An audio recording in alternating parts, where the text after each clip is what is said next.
Jalup jatend piny Kenya machon mabende en jatend duond bura mar DCP Rigathi Gachagua kawuono koro godhoge piny kowacho ni ohelni duto manche ne okethi kod jokuoge e ng'anyo mar rowere mag Gen Z manche ne obagi tarik 25 thur kaendi gin ohelni mag oganda mawuok e gwenge mag Mount Kenya. Kowacho ni jokuoge go endo ne oketho mwandu go endo ka imiyogi arita kod obila.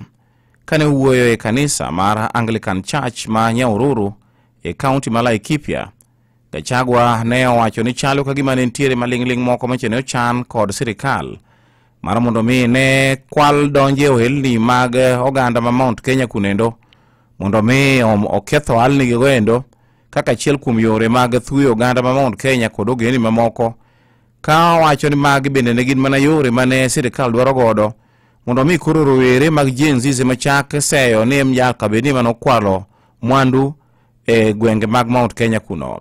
Gachagua ne okwedo malit mokalo weche moko mawachore ni chalo ka gima nitiere akwede moko mag weche mag siasa ma temo mar mondo mi onya e gwenge mag Mount Kenya kuno. All the shops that were looted at night under police supervision were marked in green as shops owned by people from the Mount Kenya region. Hizo nasikia polisi ilichomwa Kikuyu. Ni uongo. Who can attack a police station? You have nothing, you have no gun, polisi wako pale wana bunduki.